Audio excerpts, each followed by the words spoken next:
What is poppin', everybody? It's JT, and you are. The bone. Hell yeah, you are. What's fucking good?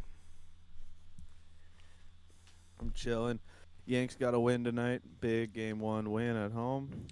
Feeling Nice, pretty good about it. nice. I like that. A little Yankees at home. You know who also got a Got to win win? that game one. You know who Who's that? also got a win? Is the Jets Who's that? Jets, baby. 40-17 over a very sorry opponent, unfortunately. But still a Yeah, win nonetheless. down to their third string QB. We'll take it, I'm man. trying to pull up his name because actually, I'm sorry to him and his family. I can't remember it. I don't know it either. Skylar Thompson. There you go. There you go. Skyler. I'm glad he's getting reps. I'm glad he can be there. I'm sorry for the Miami Dolphins fans right now. It's unfortunate. Hey, Skylar Thompson, dude.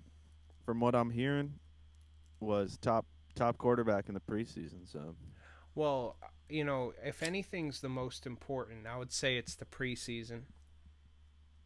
I think he had the top QBR in the preseason. That's kind of cool, though. Unfortunately, he had a 29.4 QBR against the Jets this past Sunday. That's So the unfortunate. preseason doesn't always tell the whole story. The Jets keeping you to a 29 QB rating is sneaky. It's a win for the Jets, I'll tell you that. Big win. 40 Hell points, putting up yes, it 40 is. points. I know. I'm so excited. I'm excited about Brees Hall. I'm excited about the receiving core. I love the fact that they have the young and the old with Michael Carter and Brees Hall. It's just fun as a Jets Michael fan. Carter's not that old, dude. Oh no, he No, looks no. like an old feller. I think this is his second year. Hmm. I stayed completely corrected then. I I thought think so. he was older. Here, let's see. I'm pretty sure it's his second year. He's 23. Well, he's younger than me, so I stand Me corrected. too. That's funny. But Brees Hall's 21, so old in the young. I mean, Exactly. you're still you're Veteran, still right there. rookie, boom, bing. Yeah, The no. 23-year-old vet The versus the Jets are just 21-year-old different, man. rookie. It feels like the guy is 35 because of what he's been through. He has scars. He's war torn from being on the Jets, bro. I feel that way with the Jets. Braxton Berrios feels like he's been on that team for 10 years, but he hasn't. I don't think he's. I think it's his third year. Oh man, Tyler You Conklin know who feels would like have he loved? played with Mark Sanchez at this point. Well, Conklin played with Burrow, didn't he? Wasn't it was last year? He was in the Super Bowl with Burrow. Am I wrong on that? Who knows? Here, one moment. Let's see. I'll tell you. You know who would have loved Berrios Who? a few years ago? Tom Brady in New England He was would on have the loved Vikings. Braxton Berrios. He was on the Vikings. Conklin. Ah, speaking of Croft, Mm, Tyler Croft. Tyler, different It's, Tyler. yeah, different tight end Tyler. Yep. But Braxton Berrios in New England circa 2015 with Tom Brady. I mean, that is 1,200 catch, 1,200 yard season for Braxton Berrios. Hot take. I like it. It's not even that hot take, bro. It was a short white receiver factory back then. It was the Edelman effect, the Bro, Amendola line. well, it started with Welker. The tree is very Yes, easy to Wes follow. It was Welker. Welker, Edelman, and then Edelman. they thought Edelman was done. They brought in Amendola, and then Edelman somehow outlived Amendola. Edelman said, "Never mind." He said, "I'm coming back." I remember I I was mean, like 12 years old watching Edelman, and then I was 18 still watching Edelman, and I was like, "What? How is this happening?" Edelman was so good, and we can do this real quick. Is Julian Edelman a Hall of Famer? I think yes. Well, let's pull up the stats. I'm not sure. I gotta say, because of the postseason, his postseason performance, I gotta lean yes. But in the regular season, maybe not, because he had 3,000-yard seasons, one with 972. He had only 36 career touchdowns.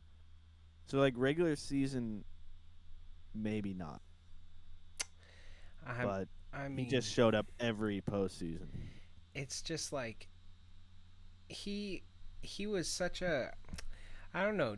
Julian Edelman is such an icon that I feel like he's one of those guys that you wind up putting in that place, even if maybe his regular season stats don't show it, you know? You know what? Throw up a poll. Is Julian Edelman a Hall of Famer? And let's see what the crowd thinks. I mean, his postseason stats. I mean, shit, dude. He had 281, 281 yards in 3 games, 2014. 153 in 2 games. 342 in 3 games, 2016. 388, 2018. What did he win? 3 Super Bowls. Yeah, and he won a Super Bowl MVP. So that the postseason stats are unreal. And They're I think to crazy. me, it just depends how you judge Hall of Fame. Like, is it super strict for you, or are you letting the fringe guys in? That postseason, and also, how much do you weigh postseason? I think it's one of the most important things. If you consistently perform in the postseason, it gives you a big bump for me. Well, here's So I don't something know. I that's think he's right interesting. there on the fringe. I feel like you look at his yards per touch, right? His yards per touch, he didn't average under 6 yards every time he touched the ball in the playoffs, career. Every single time he touched the ball, he was good for 6 yards. And that peaks at 15.5 in 2016. He had 15 and a half yards every time he touched the ball in playoffs football. Like that's beautiful. Yeah, in 2016, the Patriots win the Super Bowl Yep. against the Falcons, and was that his MVP? Cuz that was No, the his MVP was against the Seahawks. and that was in Right? 20. Am I wrong here? Or was that the Rams? You know what? At this point, I'm just floating through the pages of Pro Football Reference. Here, let's see. Edelman MVP um of Super Bowl L3. So, Super Bowl 53, yeah. And that was the Patriots versus Rams. Right. Yeah. It was. What was that game? 13-3. Yep, They couldn't 13 give it to to Tom 3. Brady with that one. Yep. It That was was that was an insane Super Bowl. 13 to 3, and that was what year? Insanely boring in a way, but also just 2019. how Belichick put on the defensive masterclass he did in that Super Bowl. He lulled. Never have I seen a Super Bowl party where people were falling asleep. He lulled not only the Rams to sleep, but also the viewers. You want to hear a funny story? I missed the comeback for the Super Bowl with the Falcons, I'm pretty sure. I like had to leave before it was over, and I thought that the Falcons were probably gonna win. That's tough, man.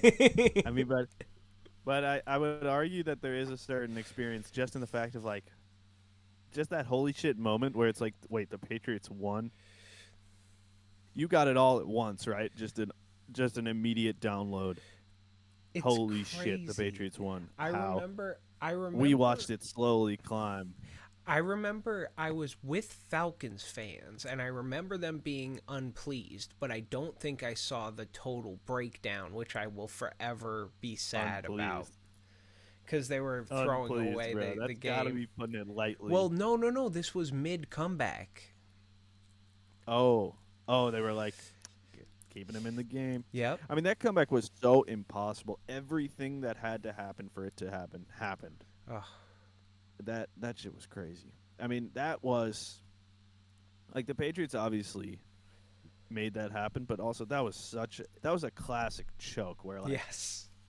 the Patriots needed help to make that comeback happen, and they got all the help they needed. They got.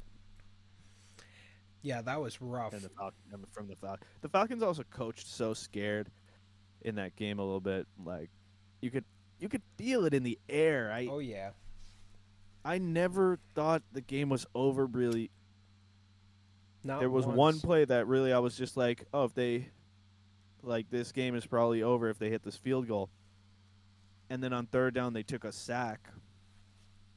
And second down they took a sack or a holding, and third down they took a holding or a sack. Either I don't remember the way it was ordered, but they were in field goal range and they got backed up and they had to punt. And then it was like, oh, not only is this game not over, now I'm starting to think that it's over for the Falcons. And then when it went to overtime and the Patriots won the toss, I mean, then it was there was no way. There was just no way. Honestly, James White should have won Super Bowl MVP. James White was good that year. In that Super Bowl. What was it? Well, that Super Bowl, Brady? Yeah, it was Brady. I mean, you got to give it to Brady for a Manning the comeback. You got to give it to any quarterback for a 25-point comeback, right? But truthfully, James White made all the plays, and Edelman, but James White made all the plays. Yeah. I do think it's fucking insane that Edelman in 2016 had 15 and a half yards per touch. That's mind-boggling. And that's on big efficiency, a big like share too. It's on 36 targets and 21 receptions. So like it's not like it's an inflated number, you know. Yeah, like when we were looking at the stats, and it don't look like Hall of Fame stats, and we're at the regular season stats, and it's like 1,000, 1,100, 950, but you got to add in 300 yards, 250 yards every postseason. Yep. In those years, so if you just hike up those numbers, but not just hike them up, also realize that was the most important time, and he was getting it done. He had 388 yards in one postseason. Right. I think that I think he has a legitimate case, and I think that people that wouldn't agree would say, "What are we just going to let everyone in?" But I think I can make the argument that he's a top 5 postseason performer of all time. He was clutch. The man was clutch, bro. I mean, he always came through, and I don't know what that list would look like. Maybe next week I give you my top 5 postseason performers. Let's do that. That's fun. But I would have to sit down with the stats for a little bit. Of course. I believe Edelman makes it on there. Nice. That's a little sneak preview for next week. Yeah. Why not? Do a little top 5 NFL playoff performers of all time. And that's a good outlook. And this is a good segue because we should do the Week 5 outlook, recap, and what happened there. Yep. I think I'll start it off with obviously the Jets beat the Dolphins, Jets, Jets, and the New York Giants take a win. All 3 New York teams take wins here. We were very wrong about some of these games that we predicted. And I think we always will be. It's just the nature of the NFL.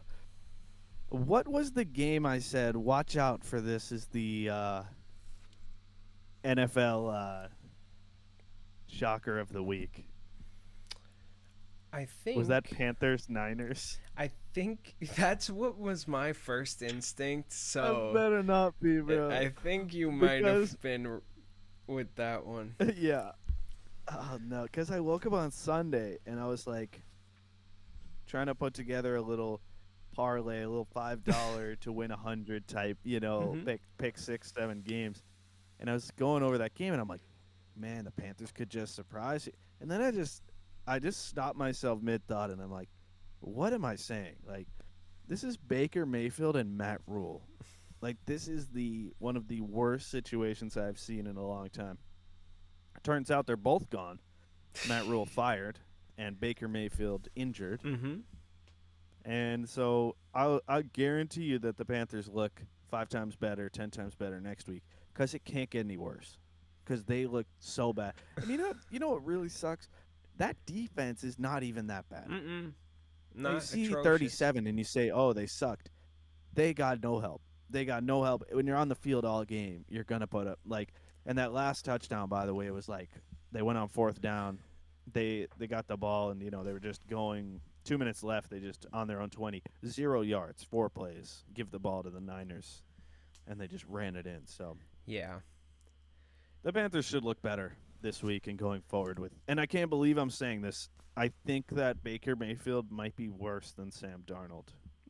I don't know because Oh maybe it's just like man. just that bad over there. I think But you might have a point.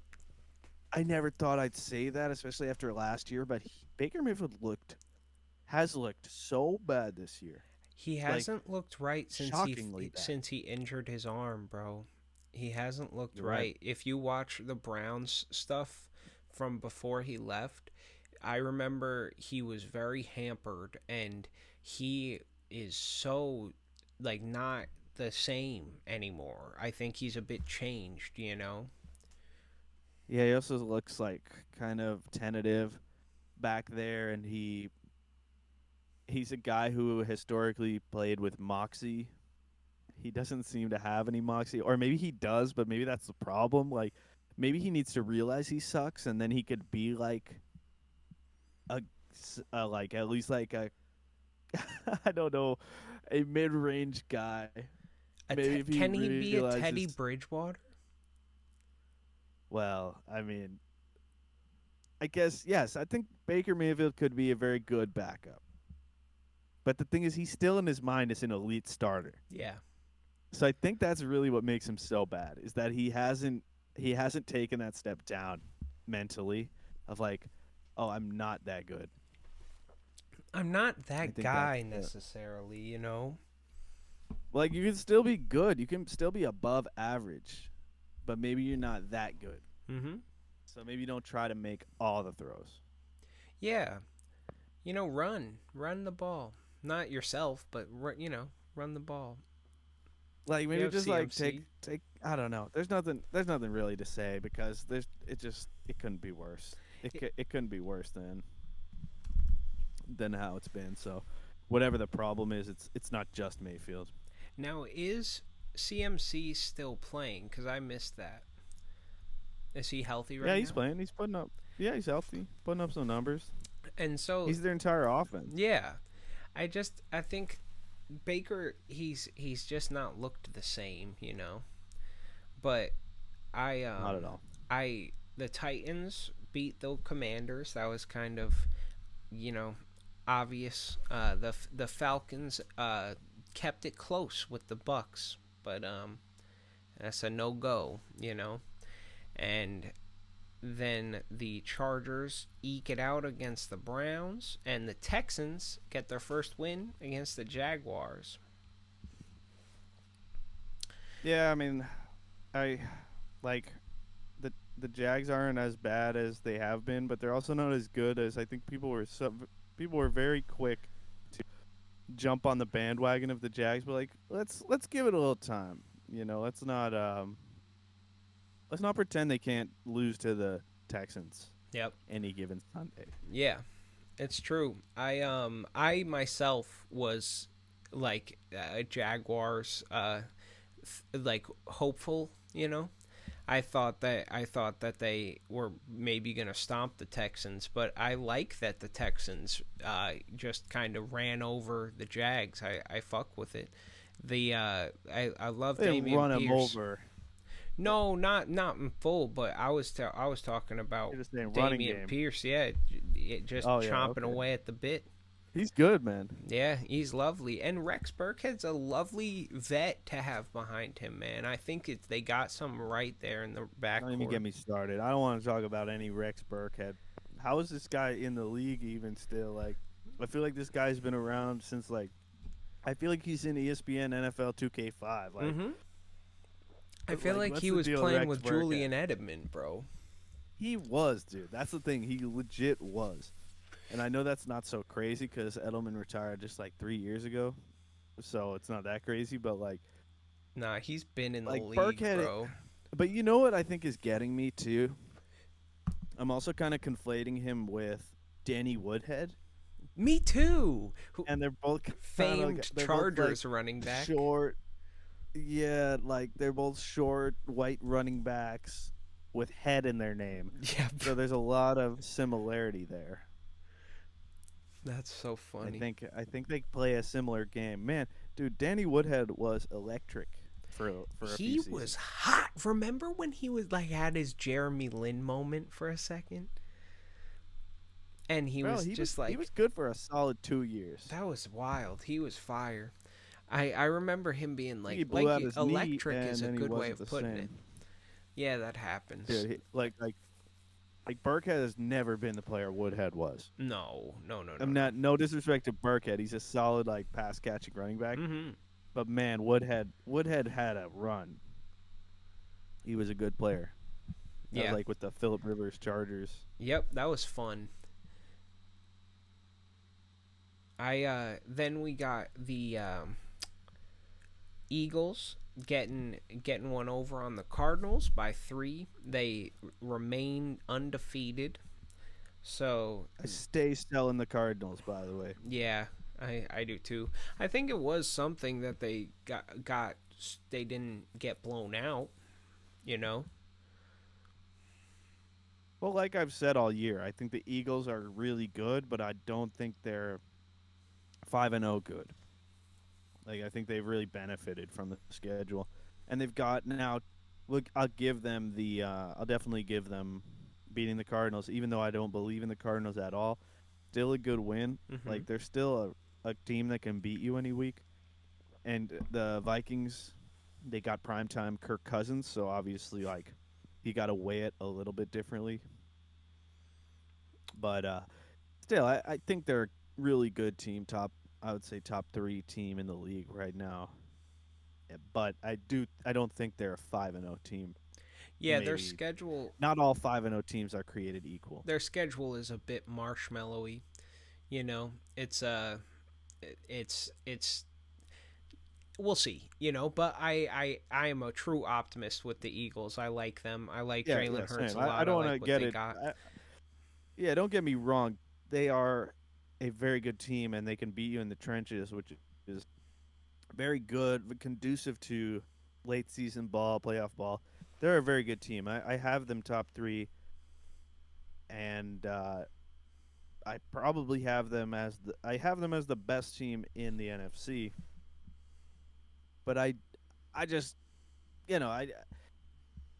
they beat the Cardinals, and I think they needed to beat the Cardinals. Like, they should have beat the Cardinals. They should have. Like, I have them firmly above the Cardinals, and I'm excited with what they're doing because they're winning from the ground up. Like, they'll beat you running the ball. They'll throw the ball well. They play very good defense. It's a very sustainable team they got right now. Jalen Hurts might run the ball for 2 touchdowns, you know.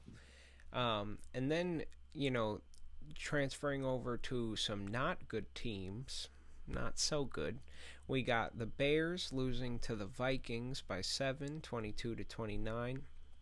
Then we got Taysom Hill with a backpack on, taking the Saints far over the Seahawks, even though it was a shootout, 39-32.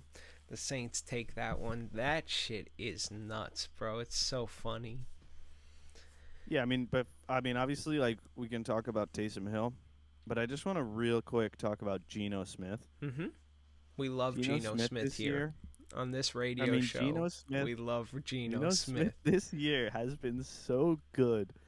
It's ridiculous. He's got 1,300 yards, 9 touchdowns, 2 picks. Matter of fact, bro, we have entered the JTVerse. Geno Smith is in the JTVerse, and we are loving Geno Smith this year, bro. I, especially as a Jets fan, saw what Geno Smith could be. I fuck with him. I liked him, and the fucking Seahawks are taking him to a place the Jets could never have seen. And I like that he has a chip on his shoulder. I like that he said they counted me out. What is it? They counted me out. That's not what he said. He said like they called me washed. I ain't called back. Something like that. Bro, which doesn't make it doesn't make total sense, but I love it. I love didn't. The attitude. No, they wrote me off. I didn't write back. I love that though. Oh, it's even better. I mean, any variation of that, I think plays, and I might start using it as well. I think we should even have an honorary segment. Matter of fact, this JTVerse is honorarily titled "They Wrote Me Off, I Ain't Right Back" by Geno. Dude. He's called that. That was week 1. He said that. Yeah. He called this. But dude, you say you saw this with the Jets, but did you actually see 9 touchdowns, 2 picks? Because that was his problem. He turned the ball over. 2 picks. That happens, you know. He's changed, bro. He's good. He has 2 picks on the season, bro. I know, it's amazing. Let's see. It's crazy. I mean, he would have 2 picks a game for the Jets. But it's the Jets. You're right. It can warp your perception on a guy. But this is amazing what he's doing, and I'm rooting for him because, like, it also it's playing into this, like, fuck Russell Wilson narrative that I'm here for. Like, Russell Wilson's, like, I never had such strong opinions on him, but then week 1 you started to get, like, the rumblings out of the old Seahawks core that they didn't fuck with him really. Mm-hmm. And that made me think, like, shit, is, like, people hate Russ? And now Russ is kind of like, he's really struggling. Like, I sent you the clip of Russ at the podium after the loss to the Colts. And he's like, dejectedly, and the last thing he says is, Broncos country. He starts walking away. He like ride. Mutters, "Let's ride." Let's ride. It's the most broken man I've seen in a long time. And Russ is broken. He's so sad, bro. God is not treating him right, bro. He's been praying so hard, and God isn't washing away the haters, bro. Richard Sherman is still screaming, "Run the ball! Run the ball!" Dude, I mean, he did hop on Twitter right after that. He gave all thanks to God. Bro, you gotta let's ride Broncos country. It's true, but maybe being a mile closer to heaven, it needs a mile more prayer. You know, maybe the same prayer he was given in Seattle down at sea level is just not gonna do it, because when you're closer to God, you gotta bring the good stuff, that good prayer. And I think Russ is kind of resting on his prayer laurels right now, and he's praying the way he did in Seattle, and it's just not getting results. He's not realizing when he steps in a Mile High Stadium, he's a mile closer to God. God can hear him now. God can hear his thoughts that much louder, and his sins. God's that much louder. A mile, dude. That's 5,000 feet, 5,000 plus feet. Mm-hmm. I mean, he's got to up his game. Shit, nearly 6,000 feet. Not just on the football field, but on the praying. Pray. And you know what I think has changed his success? Was he tweeting about God in 2014 or whatever when the Seahawks won? Or was he probably just was. yeah, probably. You're right. Like, I can't confirm or deny this, but I'm gonna guess yes. Let's yeah, I think he's probably been tweeting about God for a while. He tweeted a Winston Churchill quote a few days ago. That's a If weird you're going one. through hell, keep going. He understands, I think, that it's not exactly this. He went to Denver and he's thinking it's all rosy. I got my contract, I got my wish. But now he's basically admitting that he's going through hell. So so how is he going to respond? I guess is the If your coach was really Nathaniel Hackett, you would be fucking retweeting Wilson, the fucking whatever British quotes about going Winston through hell. Churchill. Wilson Yeah. Churchill. It's a pull. It's really quite a pull, right? It's very dramatic. He hits you with October 7th, new day. Jesus, you still got all the glory in the good and the bad. I praise you. One day later, if you're going through hell, keep going. Winston Churchill. That's bipolar. It's just we're even. seeing the duality of Russell Wilson. I tried to look back in history at his old tweets, but he tweets so much that I think it's clouding up God's receivers. Like God's trying to look at his mentions and he's like, Jesus, it's all Russ, like no one else, and so he's just mad and kind of spiting him. Yeah, he's also like, you could maybe just pray like privately. You don't need to post it all. Like, I'm still gonna listen. Like, you know what I mean? Like, dude, Russ, bro, I just found you're a something mile closer. fun. I just found something fun. You're a mile closer. Keep up. Russell Wilson tweeted this. I don't know when this was, but this is a screenshot. It says private message or PM. I don't know what that means. Hashtag Woman Crush Wednesday. I kissed her and she had honey soft, sweet lips that were lilac soft and a loving, affectionate personality at Sierra. And It's a little much.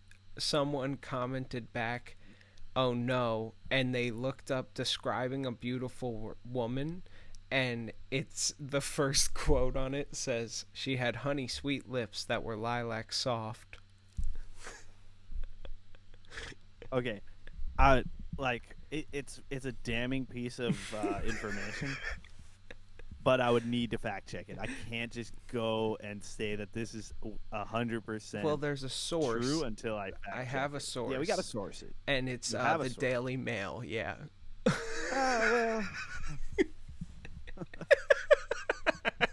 Well. Well.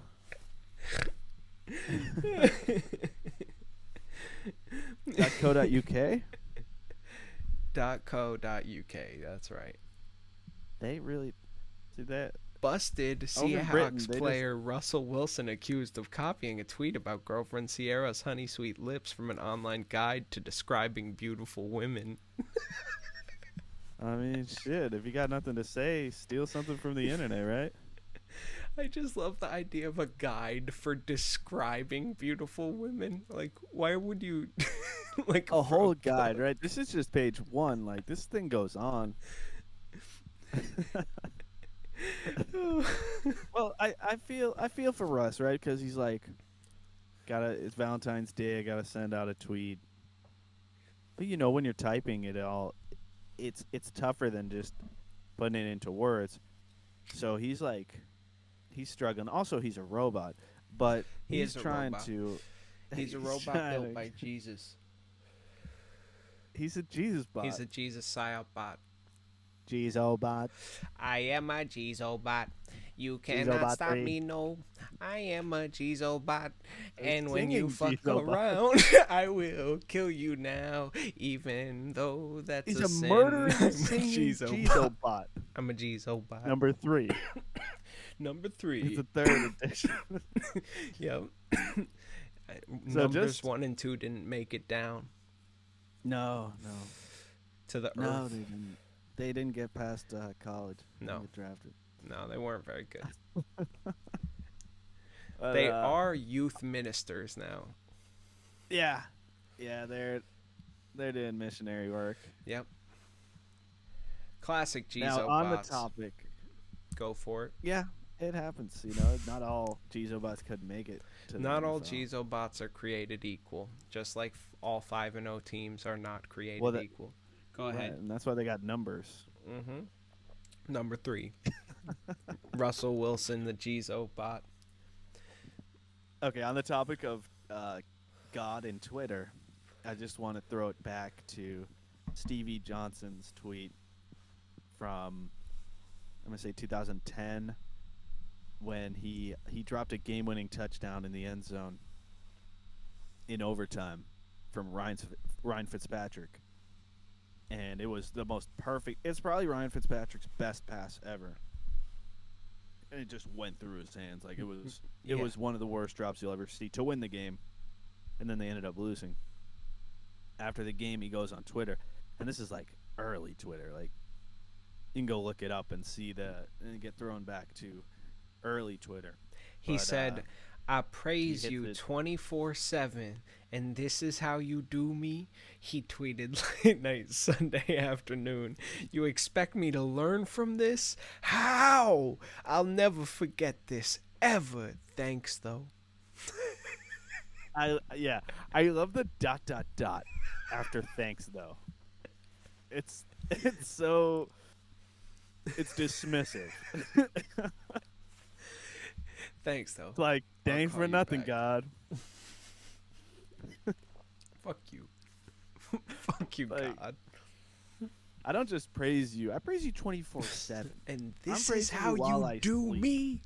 And this is how you do it. You expect me to learn from this? I like how he's going through the discussion, the back and forth. It's How? a prayer. This is a I'll real never prayer. forget this. Ever. Thanks. Thanks, though, Thanks, though. as he walks away. It's like Sassy. the ... is really the walk away. It's similar to the ride Broncos country ride. Let's ride. Yes. It's, It's sad. It's thanks, just though. like I know that you could do this. You could do me like this more. So I'm just gonna have to keep praising you 24/7 because this is how you do me. I do also understand you could do me like this next week. So thanks though. I gotta end it on a bit of a high note, but On a- it's not be good. not the most high note. It's like a snarky business email where you add like be good at the end. Yeah, what's your go-to closer in Oh, an email? warmest regards. Warmest regards. That is so. I love it because it's deeply personal, and I think it really pressures the person. If you're like, let's say, like, you're trying to get something out of someone, and you hit them with the warmest regards. And usually, if you're leaving a thing at the end of an email, you are trying to get someone. It's a professional setting, Mhm. you know. So you hit them with the warmest regards. I had a visceral reaction to that. Where it's like You shook. I'd never even thought of that because it's like a hug. It's like I'm hugging you now.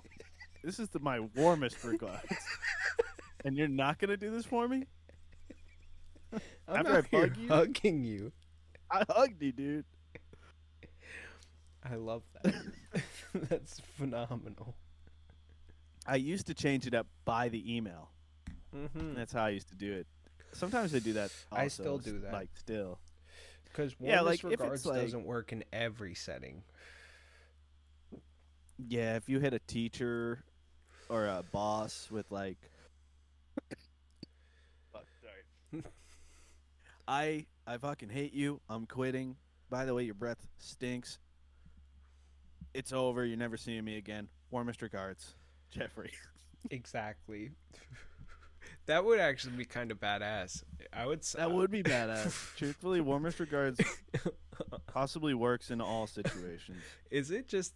I think it I might be might start valid. using it. Yeah. It really I conjures up for me a hug. It's a full-blown hug, and like warmest regards, like to like family or friend, it makes perfect sense. But I was having in my mind like a business email. So when you hit me with the warmest regards, I couldn't believe what I was hearing because I've never seen it, I've never said it, Me, but it's bro, excellent. I came up with it. It's excellent, dude. Warmest regards. Come over here. I used to change it up. I used to hit it with like thanks. I still do thanks, thank you. Or if it was very serious, I hit you with the sincerely. Sincerely is But so solid. Can we talk about sincerely? Just it's perfect. I use that sometimes from time to time. yeah, sincerely, it's it's very good for when it's like I'm serious here, but I'm also being respectful. But it's like I'm serious though. I'm not fucking around. Take me serious. For I'm real. sincere right now. Take me serious. But it's good. It's not like it's respectful though, you know. But you're not gonna get brushed off. I feel like you're less likely to get brushed off with a sincerely than you are with a thank you. I don't want to thank them before they do something for me. That's why I kind of stopped doing it. Sometimes if it's someone I know that they come through, I'll hit them with the thank you. I know they're gonna come through. But in my experience, usually when I'm sending an email like that, it's just some bureaucratic organization that is you don't even know if you're gonna get an answer. So what I started doing, and I got this from one of my professors, and I've seen it around, but one of my professors in college, he would always hit you with best. It's Just simple. best. And so that's what I do from now on. Because you know what? It's almost like I don't even want to leave one of these here, but society has forced me to. So this is what you're going to get. Best. It's not Best. even best wishes. No. Best regards, Nope. or what? I don't even Best know if that makes regards. sense. But it's just best. So I hit it just with best Jacob, and It works. that has never steered me wrong. Because No. truthfully, in most of those, I don't want to leave anything, but I do want to close it out on a good note. But like, Best.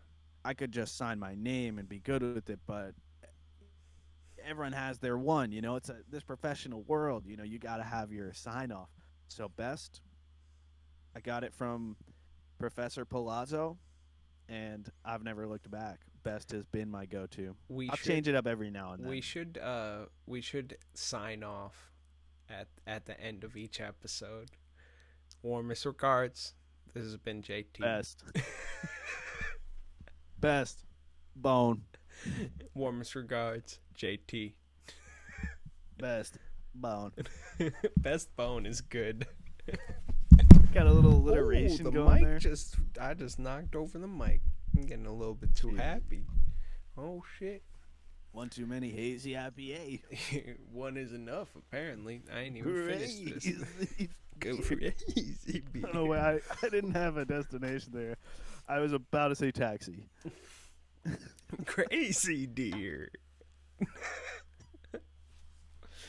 Why not, dude? So, the last couple of games that we haven't talked about were the Cowboys and the Rams, which Cowboys beat the Rams. We called that last week. Yeah, did we? Yeah, I said so, I believe. I was not shocked at all. Yeah. The Rams are just they're going through that it's what you do when you trade all your future for the Super Bowl. You won the Super Bowl. I don't think they're regretting it, but their team's not that good right now. Yeah. And Stafford, I think, is hurt. Doesn't look right to you? Doesn't look. I think he's got a lot of little ailments. I think that they're gonna lose more games, and they're gonna punt this season. Yeah. I'm kinda, getting the feeling. Yep. That makes sense, honestly, where they're at. They don't quite have it all. But the thing is, it doesn't make sense because they have no draft picks. Yeah. Well, if you punt a season with no draft picks, it's not going to look good for you. I'll tell you that much. Yeah, good luck. Then we have, so congrats to the Cowboys. That's cool. Cooper Rush, man. Nice. He's a guy. He's a guy. He does the thing. We've been saying it for weeks. He's a guy. Yep. Lions. He's 4-0. I know. Cooper Rush, 4-0. 4-0. What's Dak? 0-1. It's true. That's what I thought. True, no. I so want this to become a real competition. That would be so funny. They're paying Dak $55 million a year, whatever it is, and they end up starting Cooper Rush. I cannot wait for this to become real. You Dak heard comes it here back, first. he loses like 3 in a row, and then the fans are calling for Cooper Rush. Jerry Jones is saying like, we might have to get Cooper back in there, and then it becomes a real thing. I cannot wait. Oh, it's gonna be perfect. Can't wait. I see it. No, I like Cooper Rush. It's almost He's a sure fun. thing. It's going to happen. Bro, Jerry Jones already did it. He already said Yeah, it. but he planted the seeds, right? But he hasn't done it yet because Dak's not healthy yet, so he can't do it yet. Yeah, but it's also Dak has to come back and lose a few games. It's like disrespectful almost the way he did it though. He was like, my precious baby Cooper Rush. He's gonna overtake Dak one time. You could just hear him talking in Jerry this Jones, man. horrible voice. But I mean, hey, Cooper Rush getting it done. Trade Dak. Who would pick up Dak's contract right now? A lot of teams. I think Who would you say is a quarterback away?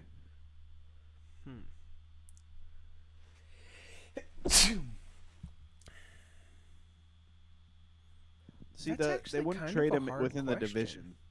So you could take away the Giants and the Commanders. What about the Saints? Wow. That would be fun. Dak on the Saints, that's a playoff run right there. That would be really fun. I could see them getting to the championship game with Dak in New Orleans. He's just so he is fun to watch, man. It sucks that he's injured. You know, Cooper Rush is fun to see while Dak was down, but like Dak he's a cool quarterback. Dude, I don't want to sound like too hot takey, but honestly, Dak has not impressed me in the last year, like season and a half. He has not impressed me that much. And obviously, I don't think Cooper Rush is better. But I don't really see Dak as a guy right now. Like, their roster's really good, so I could see them making a run. But then again, I don't know if I can. I don't know. personally think that the Cowboys are going to make a run, but you know, we'll see. They look sturdy. All I'm saying is Cooper Rush, man, coming for your job, Dak. And I can't wait for it. Don't prey on your laurels. You're going to New Orleans, and you're gonna like it. Taysom Hill's gonna drop 400 yards every game and 3 touchdowns receiving and 1 rushing, and he's gonna throw the ball for 100 yards every game. Here's the thing. The Saints can't pay for Dak. That makes sense. I didn't check the numbers. What about Dak going to the Patriots? That'd be a good team, man. I mean, somehow. Like Belichick, it really makes you question Mac Jones this year that the second Bailey Zappi gets in, they're back to what they looked like last year. They like murdered the fucking Lions, bro. Their defense was treacherous, brother.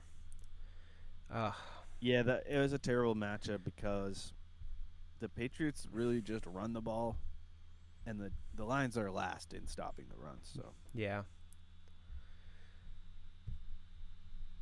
Oh man, like it's just crazy the how stifling that was.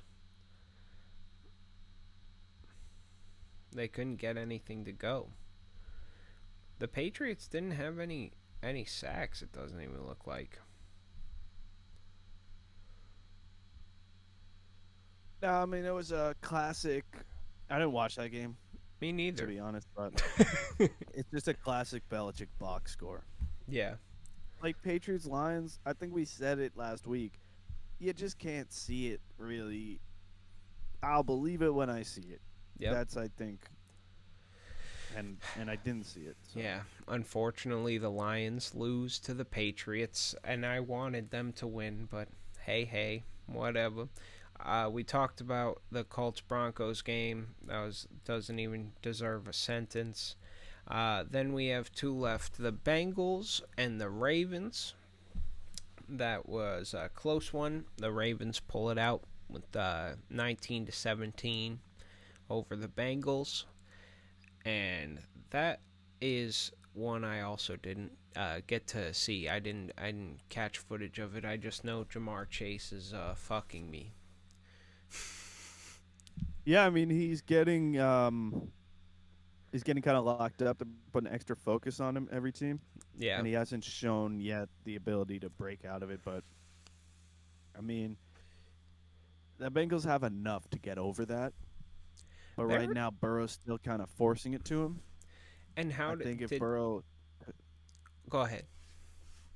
I just think Burrow needs to be more. If the defenses are going to put two men on Chase and lock him up, throw elsewhere until they can't do that anymore. I just feel like if you look at the target numbers, Chase doesn't have a lot of yards past 3-4 weeks, but he has a ton of targets anyway. And I get it, you were trying to force the ball to him, but if he's taking two people away, that's that could be just as valuable as getting 8 catches. Yeah, T So I Higgins. think they should readjust that T offense a little Higgins bit. is a monster too. They should use him to his full capacity. Like Yeah, and even Boyd, like Boyd is a number 2 for most teams. yeah,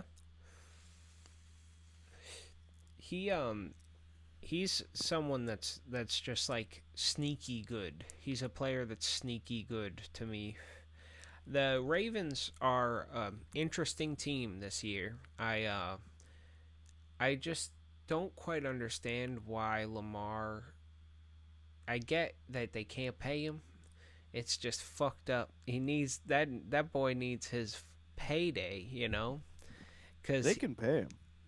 so they're not paying him and they can. Well, they want to pay him one number and he wants to get another number. Man, you just And pay he's Lamar his own Jackson. agent. He doesn't have an agent, so he's his own agent and he said he's not going to negotiate after week 1. So they didn't get a deal done by week 1, so they're not negotiating till the off season. Well, there you go. I like I that. think they'll He lock bet him on up, himself. but yeah, I mean, it's a great bet on himself for him for the Ravens. I think they get to franchise tag him next year. He'll be making 30, 40 million, something like that. Underpaid still, but if he's not getting his contract, he's gonna he could also hold out, although the NFL has like put things in place to prevent holdouts. But he's got a number, and I'll tell you right now, he's worth that number because without him, that team stinks. Yeah, it's nothing without Lamar. Devin Duvernay and like these guys, they're they're people, but like without Lamar, they're different entities. It's a different team. He's the heart and soul of that team, to me.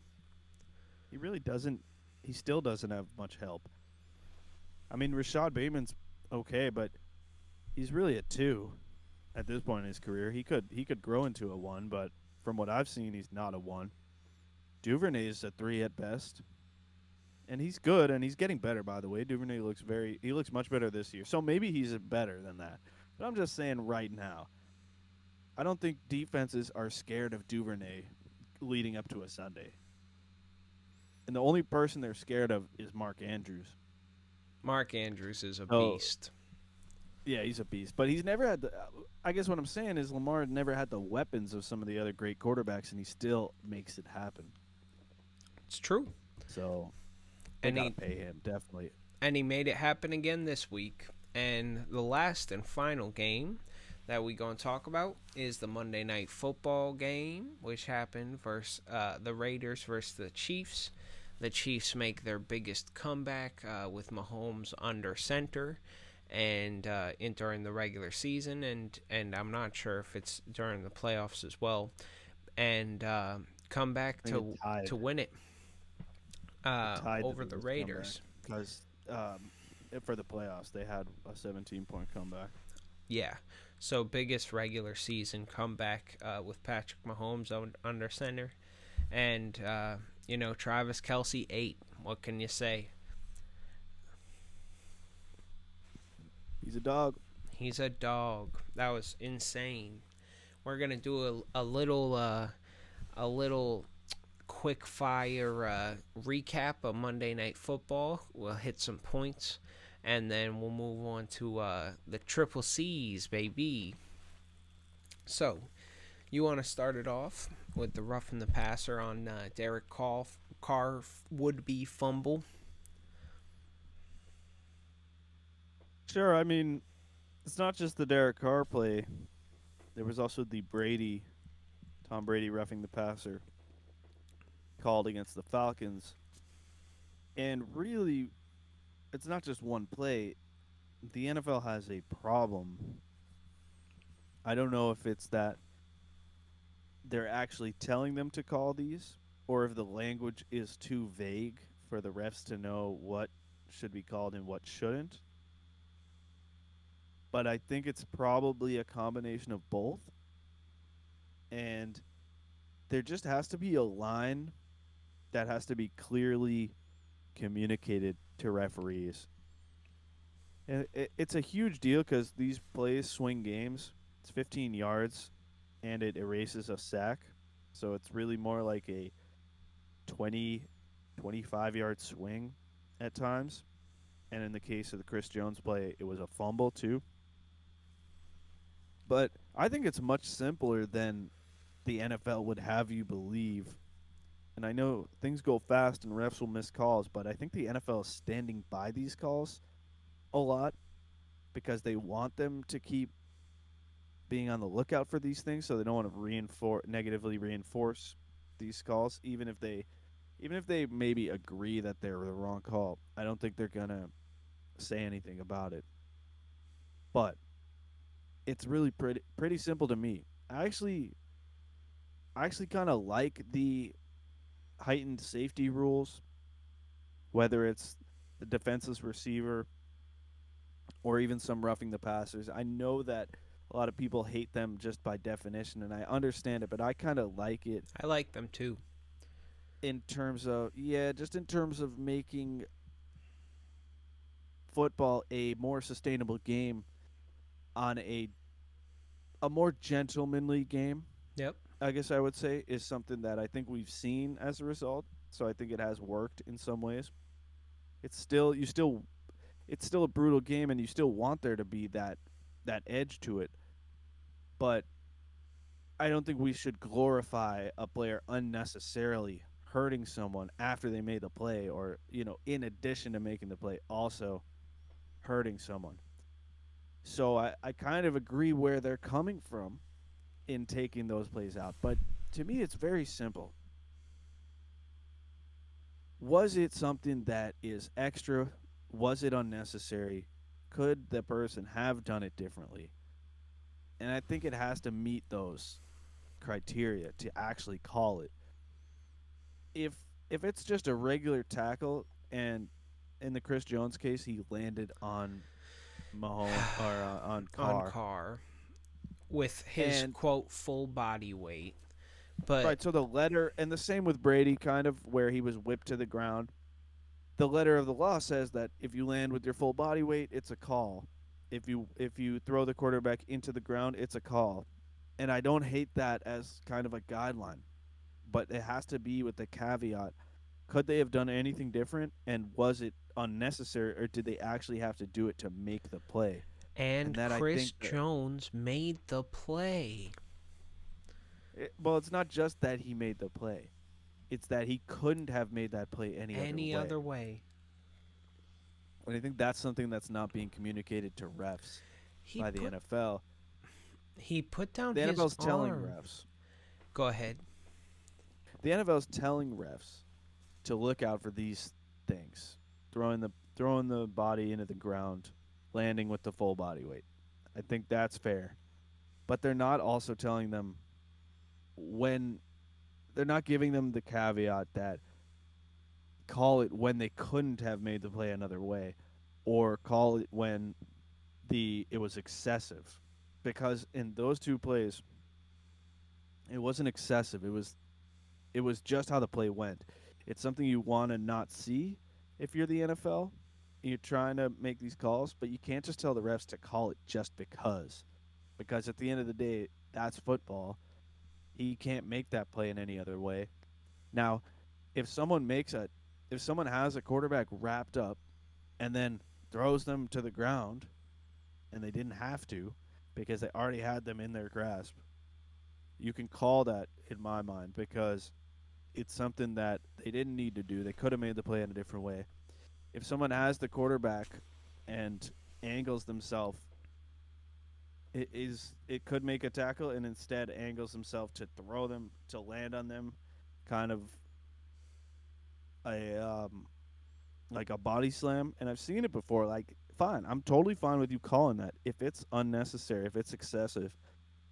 But if it's the way that the play goes and it just happens to be that those talking points or those points of emphasis, you can't just call it because it's a point of emphasis. It has to also meet a criteria of excessive, unnecessary, Roughness. It's like an extra. unnecessary roughness call. That's what it's called. I mean, right? Roughing the passer, like there has to be some. It has to be some roughness allowed. But when it gets unnecessary, that's when you call it. You can't just tell the refs call it anytime someone lands. Like that just happens. It just happens that people land on other people when you're tackling them. But Now, if they did it in a way that they didn't have to, then you call it. now I know you're pretty good in the rules and knowing the rules of football, and I wanted to ask you: is there a roughing the cameraman call? Is that a I mean, thing, I or don't think they call it, but we've seen a few cases historically of it. because Dennis Rodman may have been flagged for that? I think they threw the flag on that one, and then recently Davante Adams shoved the shit out of a fucking cameraman. Breaking news, bro. Yeah. Why? Come on, bro. What are you doing?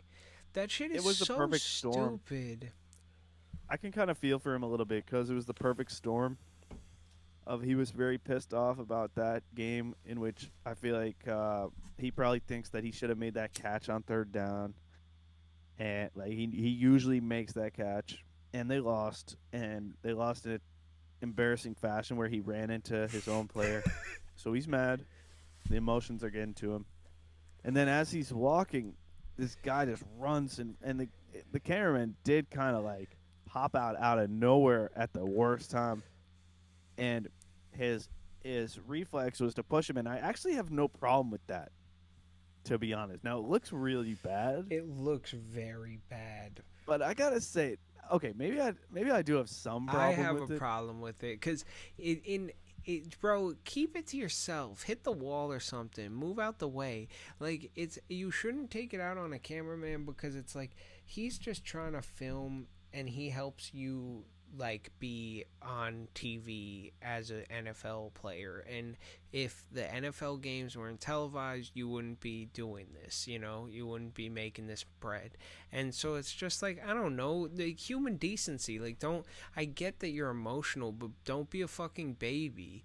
Like, you don't, like, you're a fucking professional athlete, bro. You can't go around like, like pushing people like that. Like you're gonna fucking hurt someone. What I don't Yeah, like so is how instant it was. Like he didn't even think about it and he pushed a person, and that's like it's like not good, when the NFL already has such a high rate of like people being violent for no reason. so I'm gonna actually come in with a kind of a different take. Like when I said I have no problem with it, I do have a problem with it, but I totally understand the kind of the anger and the surprise of the guy running. He didn't see him coming, I don't think. So he just popped up right in his path, and it was like kind of this perfect storm of the anger, and like he just impulsively shoved him, which is wrong, but also something that I don't think he thought about. Right? He just did it. To me, the worst look was that he doesn't go and help the guy up. He stands almost flexing and that's then walks that was away. my problem. That's what I cuz because he's in the heat of the moment, angry, and the guy pops out and to be honest, it's almost like when someone scares you Ah, and you might have a violent reaction or something sometimes. that's You funny. might I push like them that. just out of impulse, Hmm. and you kind of add that to the anger. You're actually also already angry. It's not ideal, but you push someone, it's kind of a bad look, but I think everyone forgets about it if you go and help that person up. But the way he kind of stood over him and then walked away, that's really what makes it look so bad. But all in all, I'm gonna cut him some slack in the whole thing. I'm just gonna say that it's a it's a tough look, and it's not a good thing for him. It wasn't good that he did that, but he apologized, and to me, it's something that I can say I that he apologize for flexing on you after I shoved you so and your so cameraman I ass. I can get to a point where I'm not. It doesn't reflect so much on him. I don't think that it changes my opinion that No, it's much like on Dennis him. Rodman. I kind of fuck with it, but but it's just disrespectful. It's no Well, I think need. what no one's talking about is that this cameraman he really Popped walked out by on at him. the worst time. He popped out on him out of nowhere, and he walked by right in his line of walking. And I promise you, he doesn't get pushed if he's not in that line of walking. You're And he in the was within a foot. LOW, the line Yeah, of walking. he was in the line. He's in the low, and that's the thing. I'm not gonna say it's the cameraman's fault, but maybe he should be looking for another job. And I think that's a good. I mean, that's a good No, call as a I cameraman. Now, no, do you we relate? can't blame the cameraman, but I'm just saying, let's not make this more of a big deal than it is. It was a bad look, but it's a moment of weakness. It's not indicative of the person, to me at least. Doesn't doesn't move the needle. I still think Davante's probably a pretty good dude who got caught up in the moment. Now the flex maybe a little Bro, excessive. Next time, he help the guy. Next time you push the cameraman, help him up. Bro, it doesn't seem like he popped up out of nowhere. I He think he did, bro. It looked like he walked right in front of where he was walking. he did walk right in front of where he was walking. Have a little sense, man. Just have a little sense. Bro, he shoved the shit out of him. And he was holding like big equipment and shit. That's on him, dude. That's even more reason why not to be there. Plus, if you're walking by the Chiefs sideline, fine. Like you could even dap him up probably. But I mean, you got to know where you are. You got to have some situational awareness. I don't know. I feel like it could have been he just shoved the shit out of him. Like it's not like he like Okay, was okay. like, "Hey, Like, like what are you doing?" You know what I'm saying? Like I could well, I could imagine like even him just yelling like, "Get the fuck out my way," and like moving. Like that's fine, you know? here's the thing. there was intent in it, but I think you can kind of see in the video. He didn't really see him coming, but I think that you can see in the video in the body language. He was kind of angry that he was walking by the tunnel right then. Yeah. I think he actually there was intent. Now that I'm watching it again, he wasn't shocked. He wasn't like scared by it, but it was more like, I'm already angry. You're walking in front of me. I'm not saying that's his internal, but imagine you're already angry, and then someone's where you're like, you're not supposed to be here right now. This is in my way. Yep. It is a bit big timey. Yeah. Like in a bad way. But again, I do think it's kind of a moment of weakness. I don't think it's indicative of his character, because that was a tough loss, a tough way to end it. And he was very pissed. And I'm gonna say it again: Cameraman shouldn't have been there. No, he should not have been there. I know I shouldn't be flipping this on the cameraman. you're not cameraman blaming. The cameraman's not at fault, and Davante is at fault. So don't get me wrong when I say that. But also, just like if the cameraman was my friend, I would tell him, dude, kind of on you a little bit. Wait, 247sports.com reports this just in. Davante Adams, cameraman, files police report, claims he went to the hospital after being injured by Raiders wide receiver. Now this soft, man. I don't like that. That's clout goblin shit. Everyone's looking for a paycheck, man. Easy paycheck. Bro, you that's already have crazy. A pretty good job. Go to work. This push is not like hospital, dude. No way. Before I say anything, I want to apologize. We are turning on this cameraman really quickly. Wait, no. But Davante, this is good for Davante. In the post-game press conference, he said, "Before I say anything, I want to apologize to the guy running off the field, and he ran and jumped in front of me." Adams said in his post-game press conference, "I'm coming off the field and I bumped into him and I pushed him.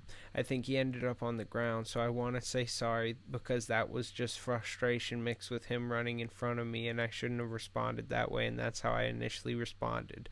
I want to apologize to him for that." And so we're fully on Davante's side and fuck the cameraman. No. I do think that's saving ass a little bit. Oh, I mean, look, that's it's partially what I'm saying. It's a moment of weakness. He was wrong for it. It was the wrong thing to do, but it happened very suddenly, and you can understand why that his emotions would get the better of him. And I do believe that the apology is real, that he doesn't want to be seen like that, and I don't think that's who he is. I have no reasons to believe that he's a bad person. So, to me, it's a moment of weakness, but it doesn't move the needle on my judge of his character from good to bad. Not that I know him or anything, but it's not a situation that... It's like if someone gets drunk and they're acting a fool and I don't really know them, as long as they don't do anything too crazy, it's not necessarily going to move the needle, because I know they're messed up, right? Like, I know that that's not exactly how they are on a regular Friday night. I can tell that they're drunk, so I know that this is a side of them. And he was drunken with rage. Exactly. I can't hold that fully against them. I could hold it against them as like that did happen. But I mean, same with the cameraman. I'm not saying that you're bad at walking places. I'm just saying in this case, you got to have a little sense. And that's a good point to move on, because I think that cameraman probably got a concussion, and we'll talk about the concussion protocol. I'm watching it on loop.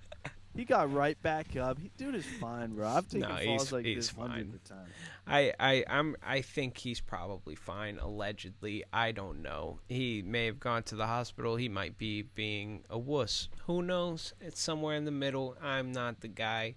And I just wanted to call Davante out because it's like be a little better. But I get No, you. definitely be better. Definitely be better.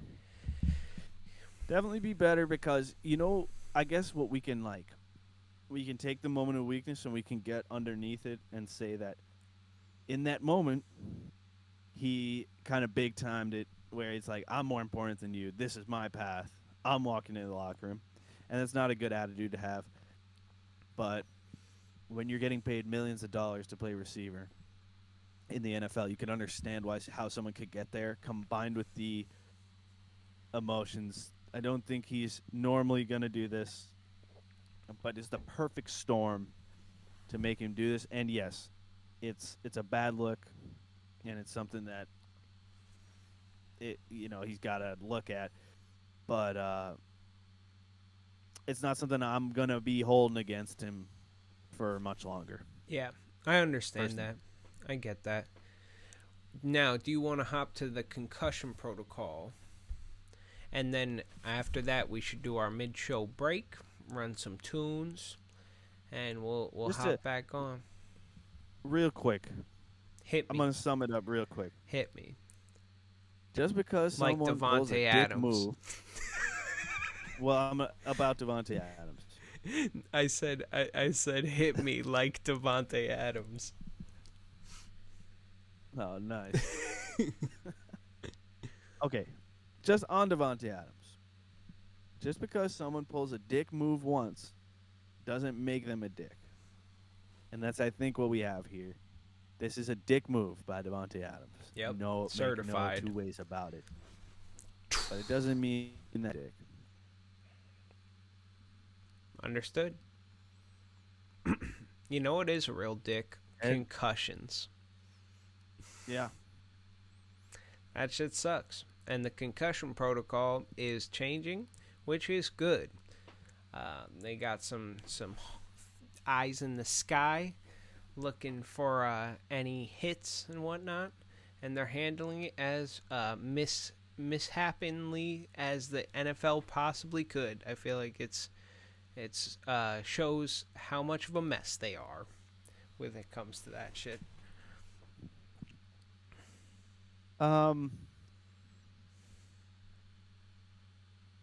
It's something to monitor. I don't have so much to say right now about it. We talked about it last week. Yep, I feel similar. But it's something to monitor because it feels like there's this now. We talked about the overcompensation now coming in a little bit. Which, by the way, I guess, I would prefer them to be overly cautious. But there does come a point where you wonder how long are they going to do this, and you don't just want them to be overly cautious for show. You want them to actually be taking people out when it's a concern, and it still feels like it's for spectacle right now, and it doesn't necessarily feel like it's actually for safety. And I think we're gonna monitor if they can actually find a middle ground that's better than where they were at, because I'm not sure it's better right now. Where I feel like this week I saw some people being taken out for, now I don't know because I'm not there and I'm not evaluating anyone and I'm not a doctor, but it seems like some people were being taken out when they maybe didn't have a concussion, like Teddy Bridgewater. That was a weird situation that I don't think it was ever confirmed that he actually did, and they kept him sitting. And obviously it's the Dolphins, so like I feel like it's gonna be even more careful in Miami. Yeah. But definitely. Then there was another play with Braxton Berrios in that same game. He scored a touchdown for the Jets, and he was grabbing his head, and there was no check at all on him. So that's just me as a fan seeing that. So there's an overcompensation and an being overly cautious, which I believe should be the response to what has happened now. But it does kind of feel like all just for the spectacle of it and not actually hiring more people, hiring more spotters, having more thorough tests. It almost feels like, oh, that guy was caught on camera wobbling. And now if they're wobbling, yeah, get him out. But like that guy was caught on camera like taking a hit and, grimacing. We're gonna sit him down. But yet that person, it's like maybe people didn't see that, or maybe they didn't see that. Like I don't know what I'm not convinced that they're actually doing more. I know that they are looking like they're doing more, but I think the jury's still out for me on if we're actually being more careful right now. If we're actually sitting people down. Yeah. I mean, it's something to monitor. Yeah, and I in would a say playoff so. game, if Aaron Rodgers, grabs at his head and they take him out for a few plays to check on him in the tent, are we actually going to sit him down if he is showing some motor instability, as they say is the new point of emphasis on it? Are they going to? I'm not convinced. Are they going to sit down a backup quarterback, the backup quarterback of the quarterback who started this whole conversation? Yeah, they'll do that because that's the one, that people are, they want the people watching Red Zone to see, oh, look, we took out Bridgewater right away and he's not coming back. Yeah. But are we actually – but Braxton Berrios nobody cares about or nobody saw it, Nobody caught it. Do you get what I'm saying? Yeah. Yeah, it's kind of – I don't know that It's they're actually unfortunate. doing it. They're certainly trying to make it look like they are, and they're putting on the show that they are, but I'm not convinced that they actually are making strides to be more vigilant. Look, here on JT and the Bone with the down low, we do not, just accept the NFL's word. We are skeptical. The NFL is an organization that's a bit of a mess, And so we're not going to just be like, oh, they're perfect now. But I hope that Concussion Protocol goes better. Any closing thoughts on that before we hit the mid episode shindig? Add a little tunes to it, get the people popping. Gotta. No, I mean just that. It's something that we're gonna monitor throughout the year, and I'm very curious to see if they do more of this, or if it kind of fades as the backlash subsides. And really, is the standard that they're showing us now going to maintain itself into the playoffs when, it's the big names and it's big time. Maybe not as many people are talking about the Tua hit and the Tua situation anymore. And it's been so it's a just month something or we're two going to keep or our three. eye on. Yep. Yeah. And so we'll hit this mid broadcast break, and then we'll get back into it with JT's Triple C. You're listening to JT. You are listening to JT and the Bone, the download. Welcome to Download FM. An intern's media production. You're enjoying the commercial break. It's the download with JT and the Bone. Coming live, action don't want. It's the download with JT and the Bone. Coming live, action don't want.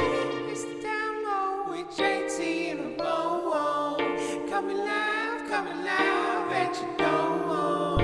It's the download with JT and the Bone. Coming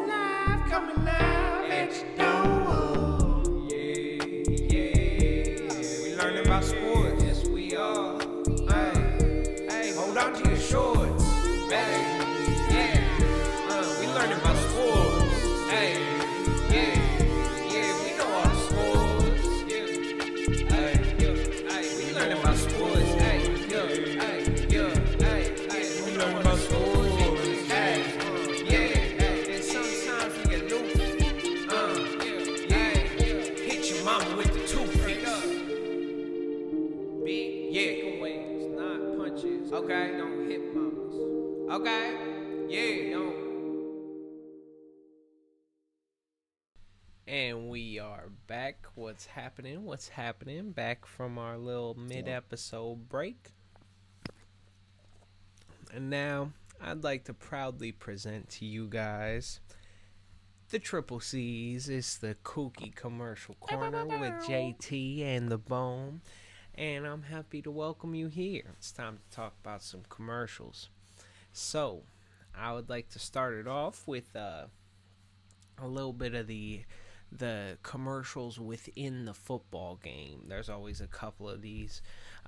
Derek Carr versus Patrick Mahomes press conference hype up preview. Did you see that? Oh, that was fun. It was so mellow. Oh my God, it was the most melodramatic pre-kickoff thing I've ever seen. People were like, "Derek, you are 1-3. How are you going to respond?" And people were like, "Patrick, you're one of the greatest quarterbacks of all time. How are you going to do?" And they cut the press conferences up back and forth with all these corny questions. It's really intense, and it had this like backdrop music with like Inception in it, almost like the Inception Nolan style, like Hans Zimmer womps. Yes. And so that brings us to our next commercial, which is The Peripheral with Chloe Moretz, which looks like Inception meets VR. I don't know if you... Oh, yeah? You saw? It looks terrible. It looks like Inception meets VR. It looks like Ready Player One, but a TV show. Now, I'll tell you where they lost me when it said, "From the brilliant minds of Westworld." It's like, okay, it's one of those. All right. Yep. So it's going to be good for about a pilot and a half. And then it's just going to get way too convoluted.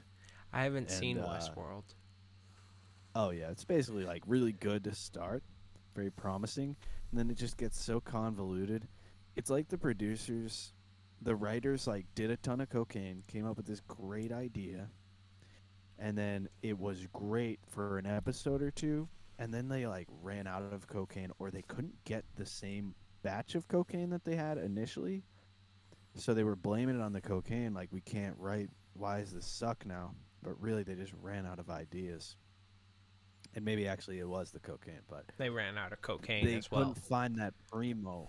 Well, they ran out, they couldn't find that primo batch that they had for the first few episodes. The first couple episodes. So it just got...